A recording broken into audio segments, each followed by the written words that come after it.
Noel, when Hendrix came over to England, how did you guys first get connected with him, as he was an American, known him? There was this audition thing, you know, or whatever. I heard that there was an audition for the Animals going on in a club. And I was wandering around London with a guitar, a little bag, and 10 shillings. So I went down there, and there's all these people milling about. And everybody was sitting around, we just played. And Chaz sort of said to me, "Can you play bass?" I said, "No." I said, "There's thousands of them." So he said, "Would you like a job?" So I went, boom, boom, boom, boom, I don't know. And then they said, "Come back the next day." They gave me £1. It's great. And Mitch came down, we all had to play. And they said, "Would you like to do some things?" So it was me and Mitch and Hendrix. And we did some rehearsals.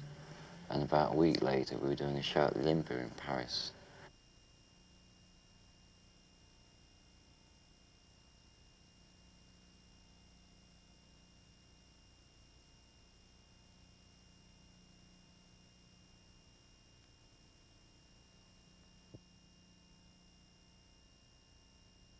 I was talking to some. Does the fact that Jimi Hendrix has arrived at the proportions of a superstar kind of bother you and Noel at all? And I don't see it, because you see, you only get involved in what you're aware of. You know, like if you want to be, if you go out to be a superstar, a so-called superstar, I don't personally know what that means. All I know is that if you get to some level, you know, well, like, quite obviously it can be very nice, but, you know, like, there's other things that go with it as well. They're equally as bad.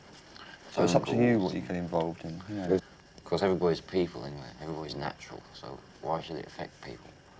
Say from the opening of Rainy Day right through to the end of, you know, Voodoo Child Returns, do you think there's a definite progression as far as you were each individually concerned? I think so, yeah. I think so.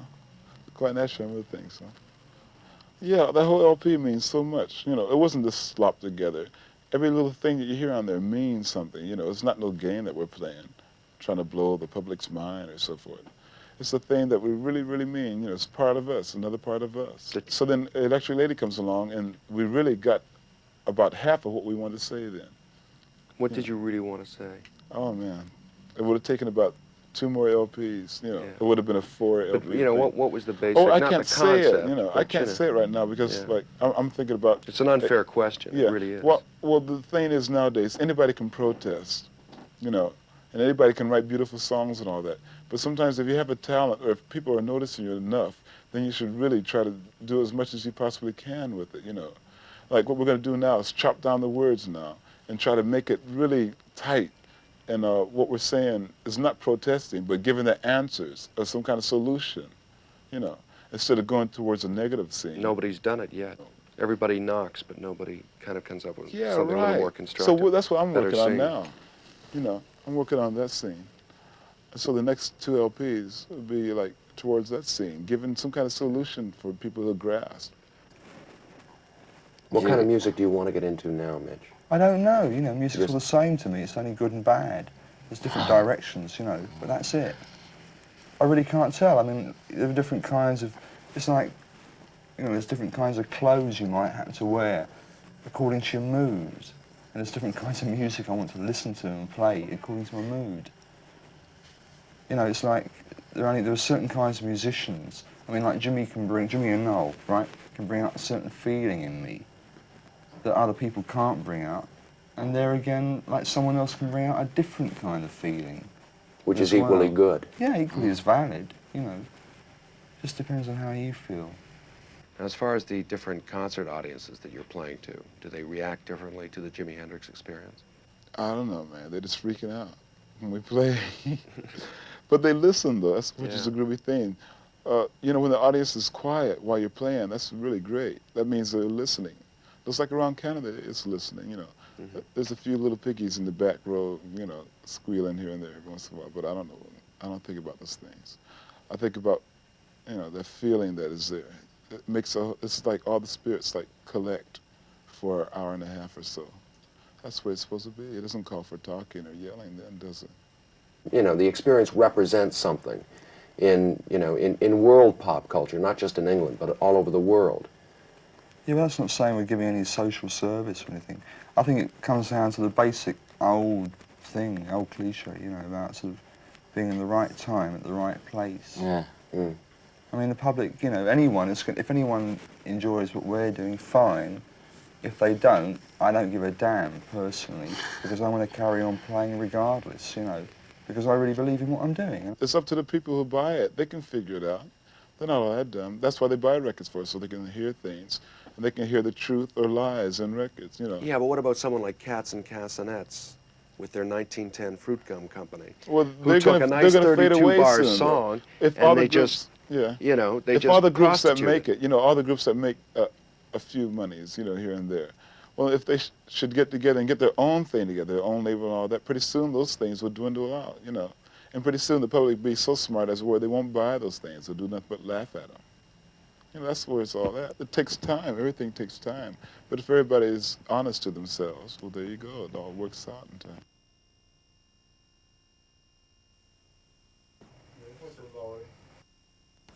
Down running.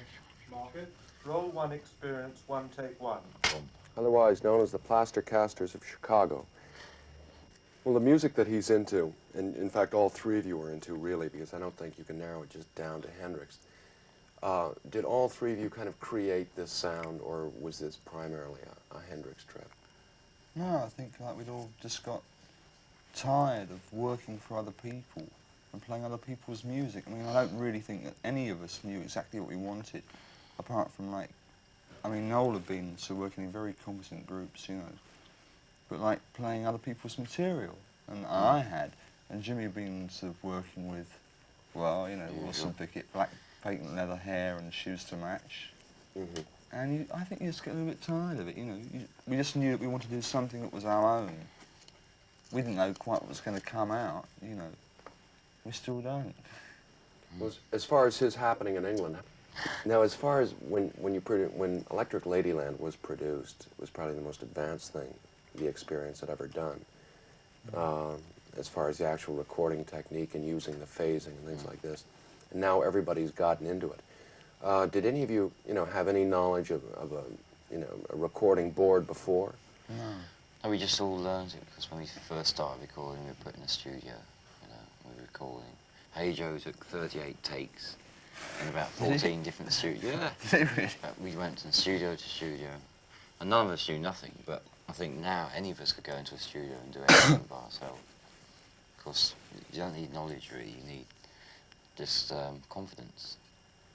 Well, as long as I mean, like you hear a sound in your head, and quite obviously you can't reproduce everything that you can hear. It's like you can't write down on music everything that you hear, but someone's going to interpret it exactly the same way as you hear it. But, it's up to you. If you've got the interest there, you can do it, Do you feel that the album itself, well, say Axis, Bold as Love, and Electric Ladyland, do you think there was any tendency to go not necessarily overboard, but maybe heading for a bit of an extreme as far as the electronic effects achieved in the album, which in fact you guys can do on stage? Yeah, but let's get one thing straight. I mean, it's like any studio facilities. I mean, that's there to be used. There are certain people that can abuse that and prostitute it. I mean, I think maybe, actually, I think we've cooled down a little bit as regards that extent, because that isn't what we're into now. That isn't the way that we might happen to feel right now, It's like when Jimi came back from the States, was it last week, and we hadn't seen him for like a few weeks. It's the first break we ever had, and he was saying that he's fed up with playing the same guitar style with the same sound because everyone else is doing it. It's the same like for a lot of groups. So there's always something else to get into. You just get kind of bored. Does it worry you guys that as far as the style is concerned, if you change it perhaps too abruptly, that it'll take that much longer to have the audience catch up with you, as it did with the Experience really in the beginning? I think it's a bit difficult because, I mean, you mustn't overestimate the people. I mean, if people, they take what they hear. If they like it, they like it. If they don't, they don't. I mean, there are certain things that you might happen to get into, because really what they hear it might have happened in the studio like 6 months before it actually comes out, you know, and so you're expected to go on stage and play what they're hearing. You can't blame them, but that isn't the way that you feel at that particular time, because that's 6 months older than you. Well, don't you think, though, that the fact that the experience caught on so well was because it was kind of a leader, as well as musically, but it was perfectly in tune with where kids' heads were at musically, and the culture almost drew the kids up to the music, so to speak. I don't know. Hendrix, That's, you know, what do you mean? and so you're one artist that really the music and the value, you know, of your own personal integrity in relation to that music is much more important than the money. I don't think take it too seriously. Of course the money's important. The money's important to enable me to do what I want to do. But that's I mean, it. it's only now I'm becoming aware of how much can be done. I mean, the things I thought of, and might have dreamt of a year ago, you know, just weren't feasible. I mean, it's just a dream. And now, like most of those things, or some of those things, have been done. So that means it's not any kind of greed, but it's a kind of lust for, I don't know. Progress. Yeah, really. But you can't force that progress. You know, like right now, there are certain hang-ups that I've got musically that I know are physically and mentally sort of capable to overcome, you know. But at the moment, you know, the time isn't right. You can't sort of try to rush into things. I mean, like, you've got your standards of competence, you know, doing your job, you know, and I've got mine, you know, we all have. But I don't know what those standards are. You know, they're what you make them. And you find that That's it. I'll let roll. that was nicely timed. 'Cause Running.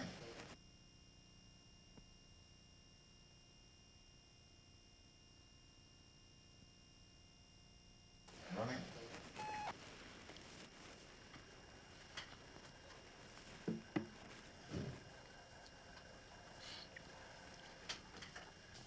Market. Roll to experience 1, take 2. Noel, the cream. What? All right, sorry. Give me the word. Noel, cream is about to break. Well, they have broken up, really. And the cop-out was that they had kind of reached the peak as far as what they could do musically together. Now, did you find that as far as the experience is concerned, you find that you see this point in sight where you are kind of reaching a peak musically? Not really, no, because, as you said earlier, we can... I mean as a group, though, as the experience. No, because we can always do more, can't we? You can always do more. If you're a musician, you can always do more. And, but we can do more. We're going to do more, aren't we? Yeah, but I think there's a difference, you know, like with them. I mean, like, you can't classify things. I mean, they formed a band that's almost like some kind of friends, getting together, doing something. Like, see, we didn't know each other. And because of that, I mean, you know, it's like 3 completely different people. And we're still finding out things about each other. Now. So if you've got a curiosity towards each other, like, quite obviously it's going to come out musically some way. Yeah, I don't know if that's good or bad. This means there's other things to get onto, because they're all changing in such different directions. Artistically and personalities. Oh, okay. Every way. Right. The, how about being on the road and being together for the, you know, such long periods of time? Well, we got a good thing that way. We've only had about 2 arguments in 2 years. But we, because we've all been in bands for so long anyway before we got together, we know what the things are. That's where lots of groups go wrong. They form a group, they get in a house together. There's all this, you know. And you hate each other after a month. So really, there's a lot of professionalism to do with this kind of getting along. See? Yeah, because when we're on the road, after a gig, if we go out anywhere, we don't go out together. But we see each other. We might end up at the end of a night together, because we all might to be on the same scene. You Yeah, know? your heads are in the same place at that time. It's a very strange thing about that, you know, because, like, it could be anywhere in the world, and, like, after a concert, or anything, you know, you might, like, break up and go your individual ways, but you can bet your life. Which I don't know fine. what the percentage is. At the end of a night, you might go, like, through 3 different scenes and end up in the same place. Sort of walk into someone's house, and there might happen to be Noel and Jimi. Or, you know.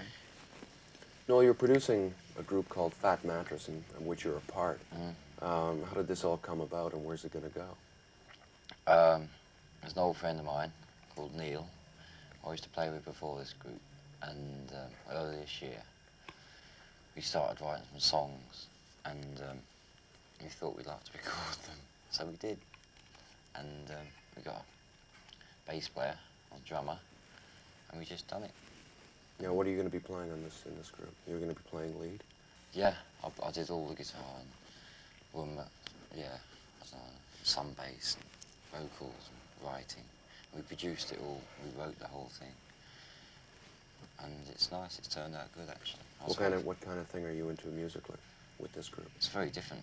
What do you think about it? It's very different. Yeah, it's difficult pop. for me, you know, because like, if it wasn't sort of, I mean, like, it's a different direction from what we've been doing. Completely. But it, you know, I'm very happy to be able to say that I don't know, I think it's great. But if it wasn't, you know, I would have to tell him, you know. So rather being the astronauts of acoustical space, you're kind of into a more, what type of thing? It isn't any type of thing, you know. Like, listen, all those categories, you know, are made up for people like you that are doing the job you're doing now, or for journalists, you know.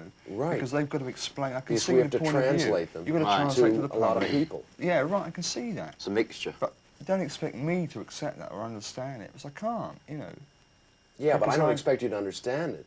But I can, you know, try and relate it though to me, so I can relate it to a lot of other people. Yeah, but I can't. It's You more know, like, commercial than what we're all doing. still working. We've been working like in New York. We met as so-called jazz musicians. All right.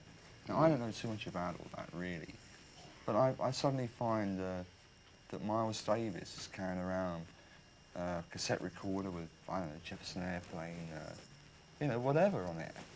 You know, he's got pop records, because I was like a teeny bop to those people until I realised that they're only translating young ideas into and using their experience to take it into another form.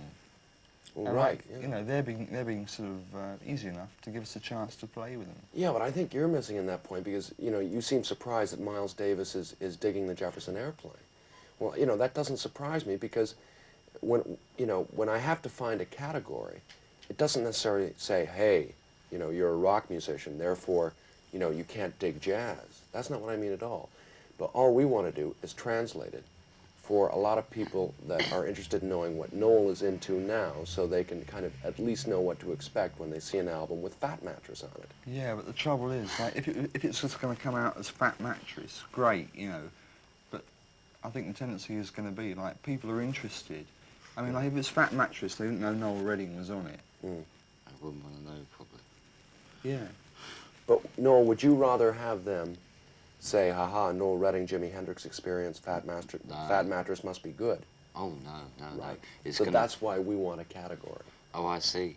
Well, like with this thing, when we get the thing all finished, we're going to get some maybe record reviews and interviews on the thing. I'm not going to go to any of them.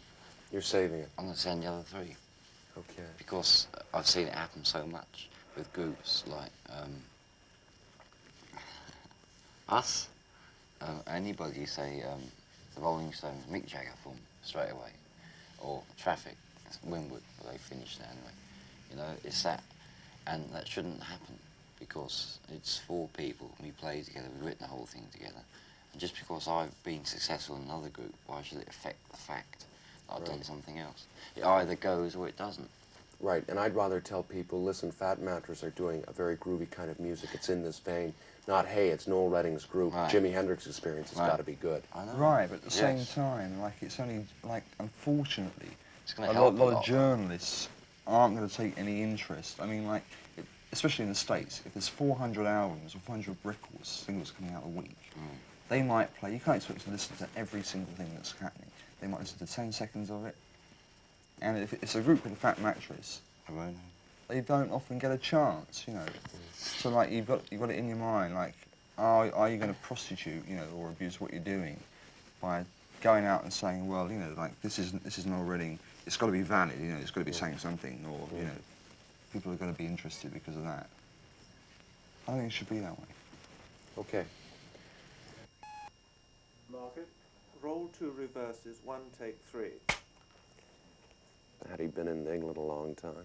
Or had he just come over from America, just finishing the Little Richard and Wilson Pickett trip? Next question.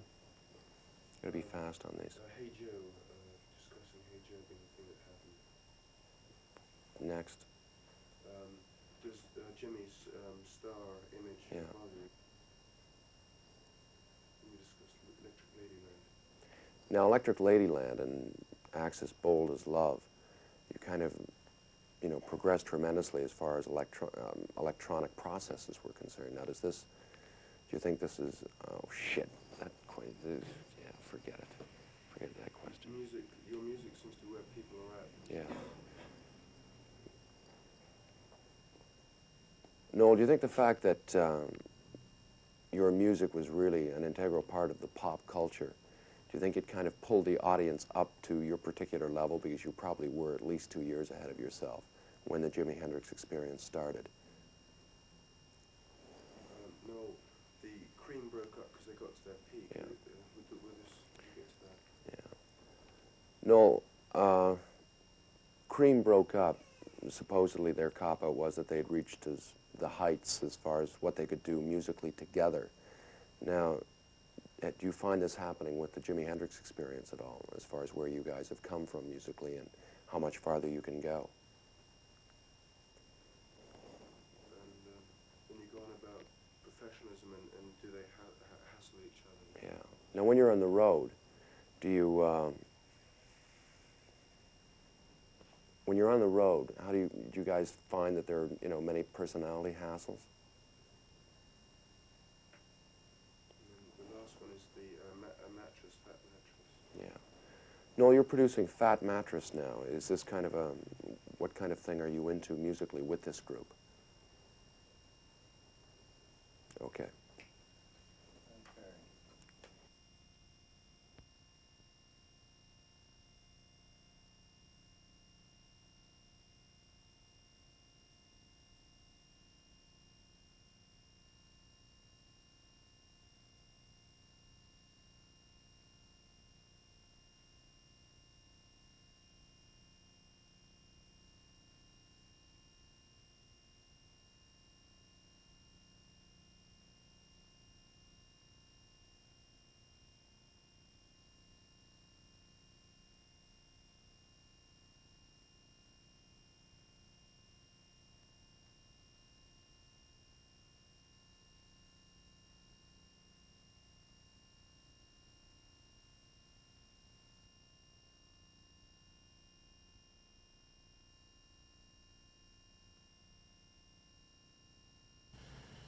Hendrix, Slate 1, reel, what reel is this?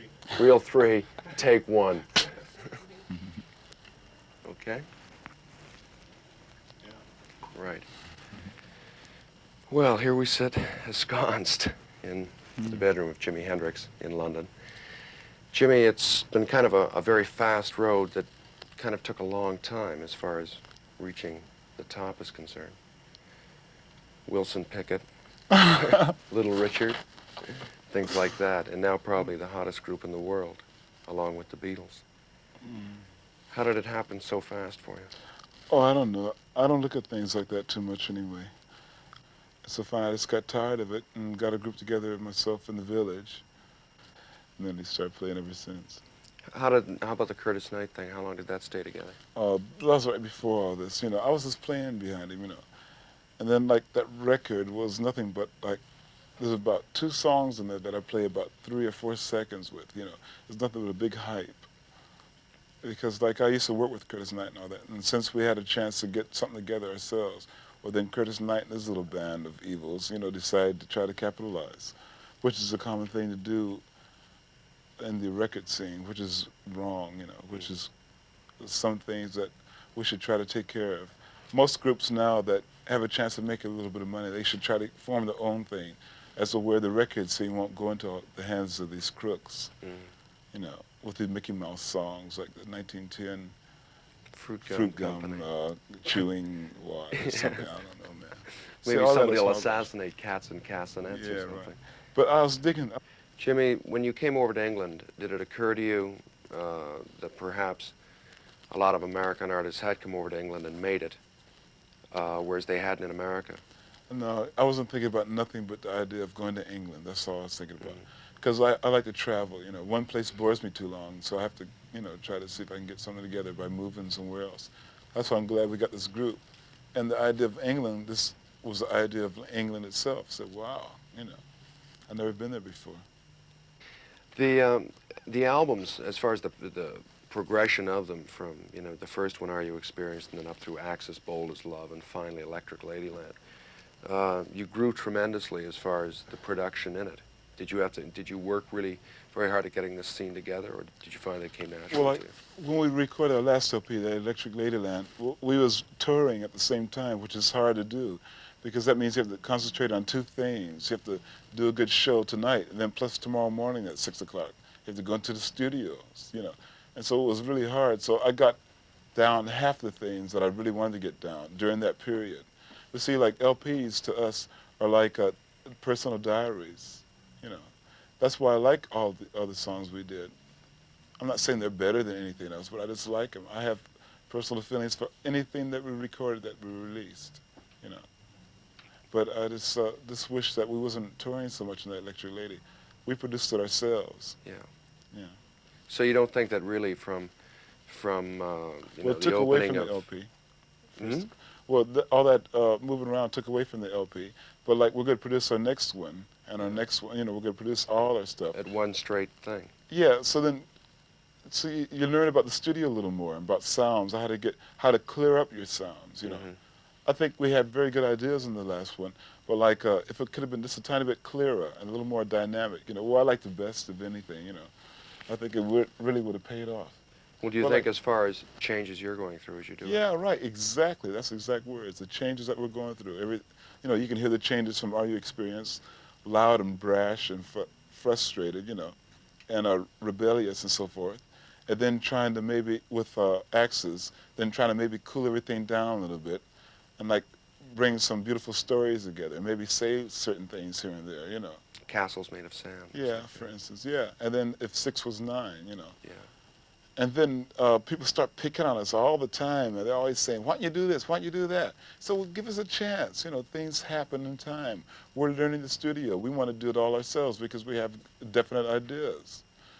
And then, well, I don't know The why Beatles not. didn't do it in Revolution. I know, that's what I'm talking about. You know, they have all the, I don't know. Jimmy, back in the days of Wilson Pickett and Little Richard and things like that, maybe it's painful to go back that No, far. not at really. all, man. That's part of life. Do you find that, were you doing any writing then yourself? Yeah, I was Any right. lyrics? Most of our experience came from that. Most of it did, you know, from the basic ideas of that. But that And was that was cluttered a then with, tired oh, and yeah. frustrating time then. Well, yeah, deep down inside it was, you know. I was trying to fool myself then, but it didn't, you know. And then it started to happen with Are You Experienced? Yeah, great. It must really blow your mind though when you look back Yeah, at, sure at does. some of the no, at some of the other lyrics. Oh no, but You know, I can dissect from those lyrics exactly what I was trying to say then, you know. Like most of the time then I was in a cloud of lostness, you know. I didn't know what was happening, and I was just there. So, oh well. And say, you know, just really ornery most of the time, you know. And now I have a basic, you know, I don't feel as lost now. Like I've been reborn about 2 times since then, you know. It sounds funny, but it's true. no man, doesn't sound And like, funny. so now what I'm doing now is working on breaking it down really as where it hits them right dead in the chest, even from the record point of view, you know what I mean? And not clouded by a bad production, and not, you know, misinterpreted, nothing, you know. Are the other guys going to write some stuff for this one too? Oh, definitely. Noel's writing the whole LP of himself, you know, called The Fat Mattress. Yeah. And, like, he's getting on his own things. And like, you know, things are happening for us individually, as well as a group. I don't mean, Okay, we're going to cut it right there. Just new magazine. Roll 4, slate 1, take 5. Hendrix. As if it could be anybody else. Hey, the chalk fell off. So, Jimmy, as far as the albums are concerned, and, you know, I'd rather get into something, you know, about concerts, things like that, because definitely as far as the way you work out, your presence on stage is probably the most dynamic in the business, and I think has added a lot to the Hendrix legend. How's that for a tribute? Now, I'll get on with the question. Have you been doing this even when you were backing people? You couldn't have been able to do your thing probably as freely. And so how did this did it all come at once? Or did you Well, find just as it went burst. on and on and on? Or had you been building it up Well, for it just 20 years? burst. Zow. And it's still bursting. Well, I don't know what's happening. I'm just playing by ear, that's all. Yeah. It'll all come out in the wash. Depends who's washing it, though. Not necessarily. How about concert plans? Are you know, the audiences you find, that's going to be a nice re-ask, let me tell you. As far as the concerts that you're playing to, do you find a great difference between countries as to how they react? Not necessarily. I don't look for the difference between countries, you know. Like in Europe, quite naturally, it's a language barrier, but not as much as you would think, though, you know. So I don't really look at it like that. Yeah, but what are they doing out there?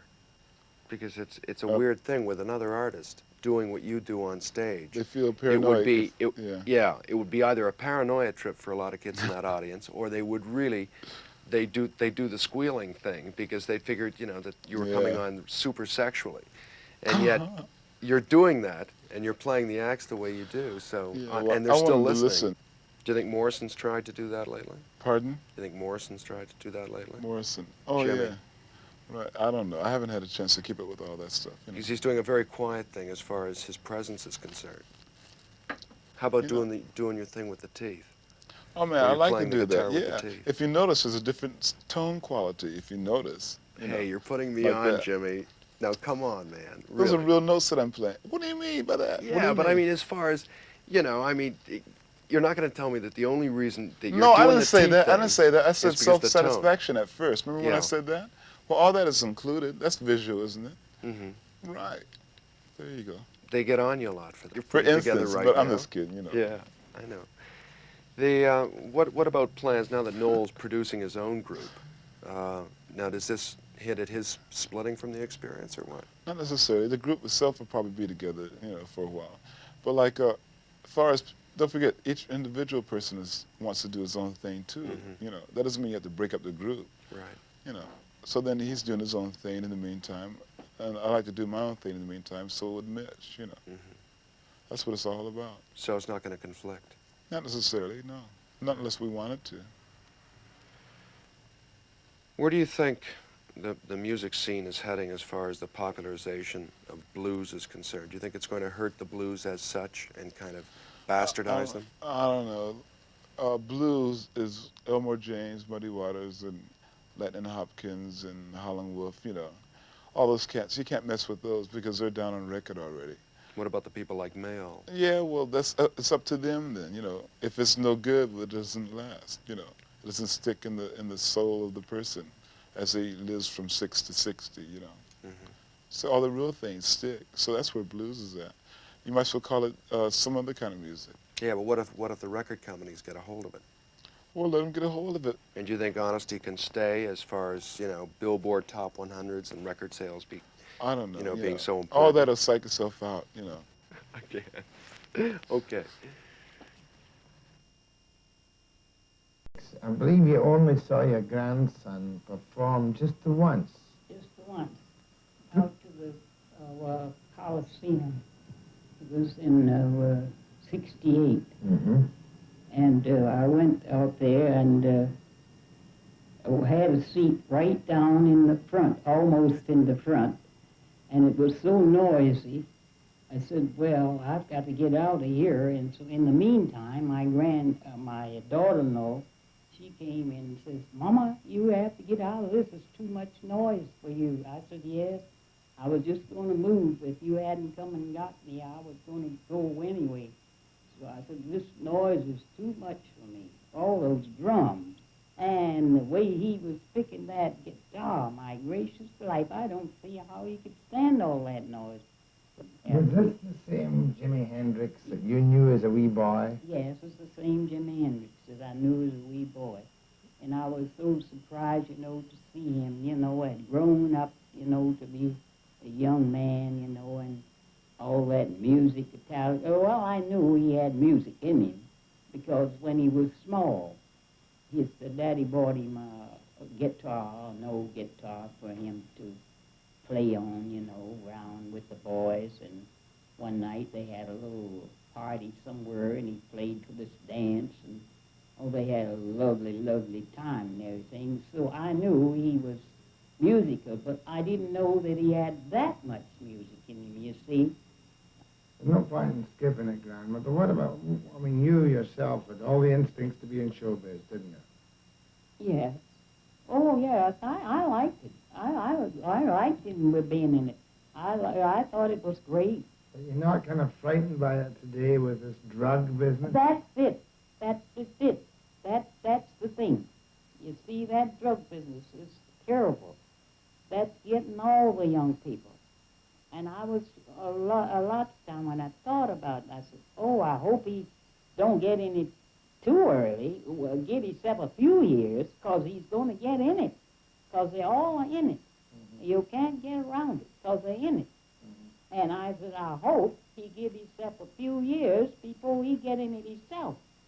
But he didn't give himself a very long time. But Jimmy had the talent. Jimmy didn't need any help from drugs, did he? No, he didn't. That's what I'm saying.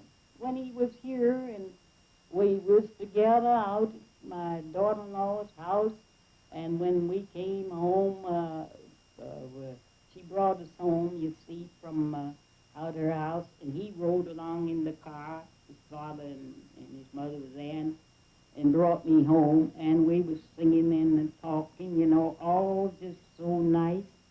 And he didn't seem like he had nothing in him, even when he was doing his playing out at the Coliseum.